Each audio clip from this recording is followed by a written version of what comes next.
Hi, welcome to Go Tell Mom. I'm Dianna Kelly, and I've been momming for several decades, including tending my fur babies, kids I gave birth to, kids I mentored as a broadcaster and college instructor, my kids' friends, and my friends. I'm not a psychologist or doctor, but I do know how to dig up advice from those who are, and that's what I'll share with you. If you have something to share with me, remark, comment, question, please comment below. It seems like the family splits in several different directions when the kids return to school.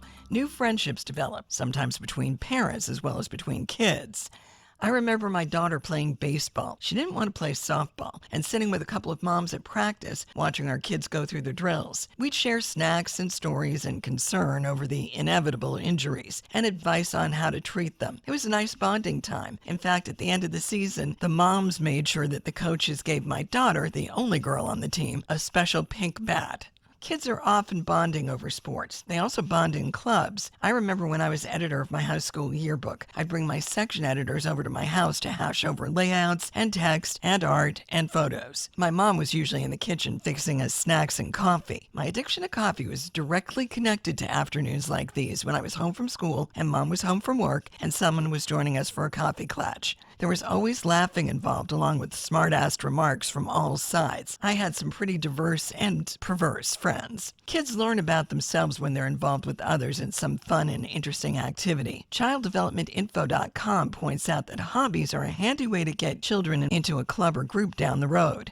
Hobbies give a child a chance to express themselves and build their self-esteem. But kids learn how to be hobbyists through their parents, and family hobbies can help draw a family together at the end of the day. You just have to pick the right one. Sometimes that involves trial and error.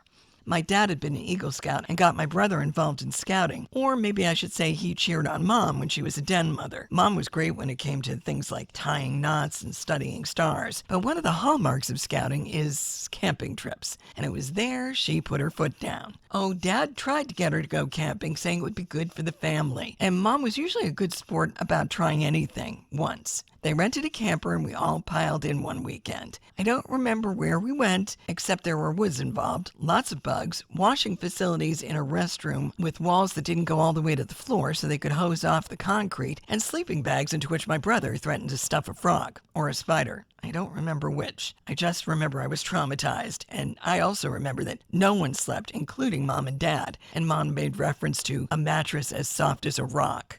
Dinner was fish we caught in the lake and cooked over an open fire, which sounds almost romantic, right? Except for baiting the hooks with worms, which I was actually proud of being able to do without squirming too much, and cutting the heads off the fish. Nope, not me. Gutting them and descaling them. I don't even remember how they tasted. I just know I was personally responsible for their deaths.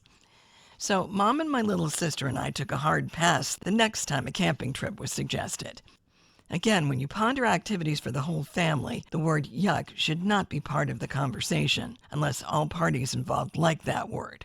On the other hand, Halloween was always a Kelly family specialty. Dad always had something cooked up to surprise trick-or-treaters. One year he dressed up in a devil costume and flicked on a flashlight under his face and gave a devil laugh that would give Vincent Price a run for his money. Seriously, he had 3-year-olds quaking in their stormtrooper boots. Good thing they didn't know he was affable Mr. Kelly who cranked out homemade ice cream every summer, or they'd be sidestepping away from him. Another time, Dad rigged up a zip line from the attic window to the bottom of the front porch and had a bat basket deliver treats. My sibs and I would go trick-or-treating with my grandfather about a half hour after the fun started, while Mom did candy stocking patrol. Every year, we'd huddle at the dinner table a week before Halloween and try to figure out what fun thing we could do to terrify the neighbor kids. By the time I hit my teens, I was helping out with the fear factor stuff and actually having a better time than trick-or-treating. I tried passing that on to my kids as both a hobby and family tradition. They were definitely into decking the house with cobwebs and playing scary music, but I wound up doing the door answering deal while their dad took them house to house. Didn't stop me from wearing a spooky costume, though. Some hobbies suggested in the Chicago Tribune for family bonding include learning a foreign language, which none of my brood wanted to do, photography. Everyone in my household growing up loved that hobby, but there was only so much you could do with the brownie camera, and gardening. I love to garden, and my mom and I tried to get a little garden growing in our backyard. Dad dug it up for us and also dug up a patch in the side yard for a tomato garden for him and my brother to start. The side yard got just the right amount of rays, and they got a decent crop. No one in the neighborhood had to see the not terribly attractive wooden poles used to grow the tomatoes on. The hedge was too high on that side, which made Mom happy. Unfortunately, the backyard did not have enough sun to make a large crop of flowers happy, so the flower garden didn't work for the whole family, but it did create an interest in flower growing for my sister and me. And when we both had our own yards, we planted the flowers we would have wanted to have thrived when we were kids. Gardening is a great interest for kids interested in the way things grow. My neighbor down the street moved in about a year ago. I see her once in a while in her yard when I'm walking my dogs, and we say hi. But a couple of weeks ago, I noticed she had a huge vine growing under her tree. So the next time I was promenading with the pups, we stopped and chatted. She was so excited. She's a teacher at one of the local elementary schools, and she and her family had dumped some pumpkin seeds out on the ground the Halloween the year before under the tree, and they started growing. So now she has pumpkins, and she plans to take the seeds left over from this crop of pumpkins and have her kids in her class grow them at home, starting them on their gardening adventure. Working in a garden can help kids and grown-ups maintain a healthy weight, get a good night's sleep, fight stress, and improve their self-esteem. Healthline.com says it can also increase your intake of vitamin D, the sunshine vitamin. Watching something grow together makes a great family project. Volunteering is also a great family project. It makes kids aware of the community with family participation. My radio station introduced me to the St. Jude Radiothon, where we would urge listeners to raise money for St. Jude Children's Research Hospitals. My partner and I went out to visit the hospital and told our kids about it when we got back. For several years, they'd grab some of their friends and man the phone bank for a couple of hours while their parents were on the air.